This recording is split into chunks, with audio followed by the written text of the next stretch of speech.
السلام علیکم ورحمۃ اللہ وبرکاتہ. بسم اللہ الرحمن الرحیم. الحمدللہ رب العالمین والصلاۃ والسلام علی سید الانبیاء والمرسلین محمد وعلی آلہ وصحبہ اجمعین ومن تبعهم بإحسان الی یوم الدین. اما بعد. محترم سامعین و ناظرین،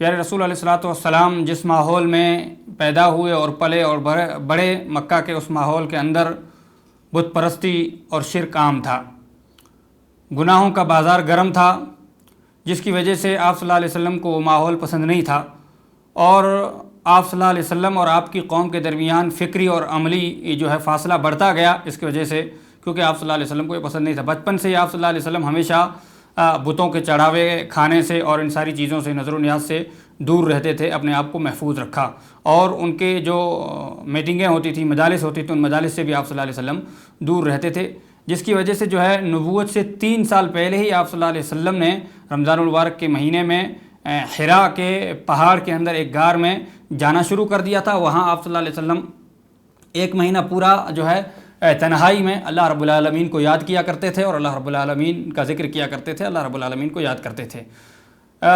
3 سال آپ صلی اللہ علیہ وسلم نے وہاں گزارے، اور رمضان المبارک کا مہینہ پورا وہیں رہتے تھے، اور رمضان المبارک کے مہینے کے بعد پھر آپ جو ہے واپس اپنے گھر آ جایا کرتے تھے. اسی حالت میں آپ صلی اللہ علیہ وسلم تھے کہ 3 سال کے بعد جب آپ صلی اللہ علیہ وسلم اگلے رمضان میں جو ہے جب آپ کی عمر 41 سال کو ہو گئی، 40 سال جب آپ صلی اللہ علیہ وسلم نے مکمل کر لیے، تو اللہ رب العالمین نے آپ صلی اللہ علیہ وسلم کے اوپر جو ہے وحی نازل کی. حضرت جبریل علیہ السلام قرآن مجید کی سورہ الگ کی ابتدائی 5 آیتیں لے کر کے نازل ہوتے ہیں، اور مشہور واقعہ ہے کہ آپ صلی اللہ علیہ وسلم کو کہتے ہیں کہ پڑھو. آپ صلی اللہ علیہ وسلم کہتے ہیں کہ میں پڑھنا نہیں جانتا ہوں، 3 مرتبہ کہتے ہیں، اور تیسری مرتبہ جو ہے خود حضرت جبریل علیہ السلام آپ صلی اللہ علیہ وسلم کو قرآن کی آیتیں پڑھ کر کے سناتے ہیں، اور آپ صلی اللہ علیہ وسلم دہراتے ہیں. یہ پہلی جو ہے وحی آپ صلی اللہ علیہ وسلم کے اوپر نازل ہوئی، اور اس طرح سے جو ہے وحی کا آغاز ہوتا ہے، ابتدا ہوتی ہے آپ صلی اللہ علیہ وسلم کے اوپر. اللہ رب العالمین نے جو ہے وحی کی ابتدا کی، اور آپ صلی اللہ علیہ وسلم کو اللہ کا نبی اور رسول بنایا 40 سال کی عمر میں. اور نبی ہونے کے بعد آپ صلی اللہ علیہ وسلم جو ہے اپنے گھر آئے.